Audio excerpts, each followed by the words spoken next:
what virtual reality unlocks is it basically really convinces your brain that you're there. It's the wave of the future that promises users an experience that's out of this world.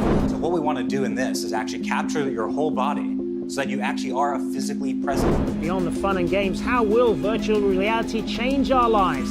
What would happen if VR allowed us to experience and try out different futures? This is 2022. It's in a sim. What is it? A lot of money too. Just lay back, close your eyes.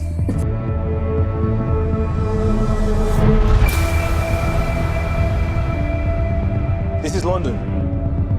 Are from a sci-fi series. A series which just recently launched on Amazon, Peripheral, where character uses mysterious headsets, not like this, but more mysterious headsets like this, and goes into a lifelike virtual reality simulation. Well, the show is full of virtual reality, humanoid robots, dystopian visions of the future, and some action, which got us thinking, are we headed in a future where VR is the new normal? Metaverse is not something far in the distant sci-fi future, but it's happening right now. To answer this question, let me tell you a story.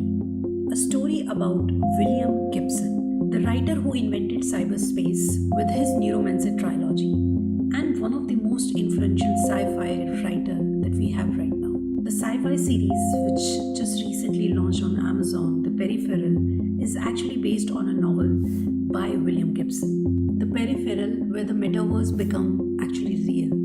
The show is full of new ideas about immersive virtual reality, which makes you feel like you've been transported to another place and even another person's body using just a VR headset. A perfect show for virtual reality and metaverse. Which begs the question, can the imagination of William Gibson be real ever in our future?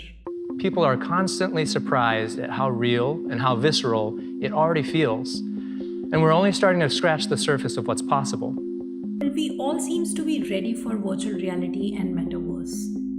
And we actually think that these two technologies are going to change the future of internet and our lives. But how immersive we feel in virtual reality depends on three factors. The first part is ability to create true to life. How realistically you can create your physical environment in a 3D simulation. How close it is to the real life that you can't feel the difference between real and a simulation. And thanks to the video gaming industry and tech like photorealism, metahumans, real-time lighting system, 3D animation has already reached to new horizons. Video game characters look a lot more realistic than they did 5 years ago. And thanks to the graphical advances and new technologies that has largely eliminated the gap between real and digital humans, which covers our first part of the problem, that we as humans have evolved to create very good virtual simulations which can trick our brain in thinking that it is real. To start is with the sensitive nerve endings in your lips. Whoa, what the? It's raining on my lips. What is going on? The receptors on your lips are feeling the acoustic pressure from the ultrasound speakers. Acoustic pressure from speakers? You're touching my lips with sound? Yes, with sound. We're adding up a bunch of sound waves on your lips. Do you want to try the other demos first? Another prototype? A puppet-like glove that lets you feel statues that aren't there. Hello, Mr. Lion. Yeah, there you go. Whoa. I can feel the contours of his face. Or a programming trick that makes you think your finger is touching a button instead of the back of your hand. Now my spatial awareness is like, okay, so here are my hands, and it's right in the soft spot, which kind of feels like a button. Exactly. So we're leveraging different parts of the body that could be repurposed for different objects. So you can actually kind of believe that there's something there for you to press. While the most mind-blowing innovation may come from the way we interact with flat screens in a VR future, even without a headset. If I go like this, I can feel I can feel all the ridges on my finger. Yeah, so this is the magic of surface haptics. What? We're actually adhering your finger to the screen a little bit more, so we're kind of grabbing onto your finger. Wait, what? Yeah, so it's a special glass that we kind of developed in a special touch panel, but it actually pulls when you go over these special sections. All right, hold on. You hold this, you hold the camera here, okay? Because you're not gonna believe this. Wild, right? Whoa. Nothing here, nothing here. Beard. My finger knows there's a beard.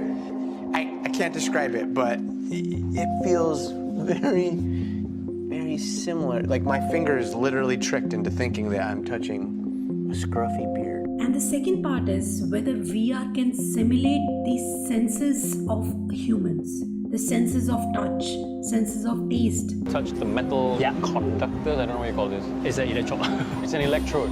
So basically I'm electrocuting my tongue. Yes, in a way, yes. Yeah, but Virtual reality headsets that can completely mimic the senses by projecting stereoscopic light and creating the same 3D space environment around us, which tricks our brain completely into believing that what you see and what you are hearing is actually real. And the third part of the equation is whether to get a VR immersive experience, you need to get haptic gloves, you need to get bodysuits, you need to get motion sensors, whether everything is affordable to people like us. It will take time to make these things affordable, but we are heading into a future where virtual reality will be a new normal to us. If you like the video, hit the like button and subscribe for future updates.